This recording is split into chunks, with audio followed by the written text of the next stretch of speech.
Добро пожаловать в мой канал. Heinz Christian Strache à gauche et Sebastian Kurz à droite ont annoncé leur alliance, samedi. Alex Achaladé AFP. Un accord de gouvernement a été trouvé entre le Parti populaire FOP, droite et le Parti de la liberté FPE, extrême droite. Parmi les 6 portefeuilles que ce dernier va gérer, on trouve l'intérieur, la défense et les affaires étrangères. 12 ans après, l'extrême droite est de retour au gouvernement en Autriche. Samedi, le jeune leader de la droite autrichienne, Sebastian Kurz, vainqueur des dernières élections législatives, a conclu un accord avec l'extrême droite autrichienne afin de former un futur gouvernement. L'annonce de cette alliance a été faite sur le mont Kahlenberg qui domine Vienne.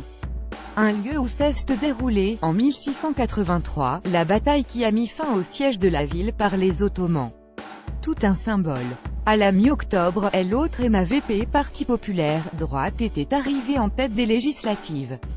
Mais avec 31,5% des voix, Sebastian Kurz, 31 ans, n'était pas en mesure de présenter un gouvernement composé de sa seule formation. 2 options s'offraient à lui: prolonger l'alliance, vieille de 10 ans, avec les sociaux-démocrates du SPE, arrivés en seconde position avec 27%, ou s'allier avec le parti d'extrême droite FPE, situé juste derrière avec 26%, 6 ministères, 3 régaliens. On se doutait, compte tenu de sa campagne menée, très à droite, que Sebastian Kurz opterait pour cette dernière option. Sentant le vent tourner en sa faveur, Heinz Christian Strache, le leader du FPE, avait alors fait monter les enchères, affirmant avant même le scrutin que le ministère de l'Intérieur était une condition, et celui des Affaires étrangères une demande catégorique. La moisson aura finalement été encore plus grande puisqu'Oyel obtient un 3e ministère régalien, la Défense. En tout, le parti d'extrême droite contrôlera 6 ministères et le poste de vice-chancelier sera issu de ses rangs. À l'intérieur, on retrouve donc un homme clé du FPE depuis une vingtaine d'années, Herbert Kickl. Jusqu'ici, il écrivait les discours du président du parti et était l'auteur de nombre de slogans chocs du FPE. Les affaires étrangères reviennent à Karine Kneissl, spécialiste du Moyen-Orient, diplômée à la fois de l'université de Georgetown aux États-Unis et de l'ENA française. Elle n'a pas la carte du FPE mais en aura l'étiquette.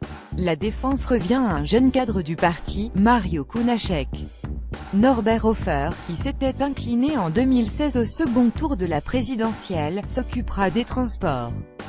Enfin, le patron du parti, Heinz Christian Strache, devient vice-chancelier, également en charge de la fonction publique et des sports.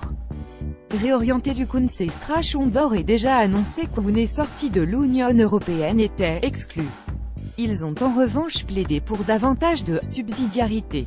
Ils souhaitent redéfinir les domaines où l'Union doit avoir plus de force, comme, selon eux, la maîtrise des frontières, et ceux où les États doivent retrouver plus de compétences. Le nouveau gouvernement devrait officiellement entrer en fonction en début de semaine prochaine. Lors de la dernière participation du FPE au gouvernement autrichien, entre 2000 et 2005, les autres États européens avaient pris des mesures symboliques à l'encontre de l'Autriche. Cette fois, une telle réaction n'est sans doute pas à attendre de la part des membres de l'U. Les temps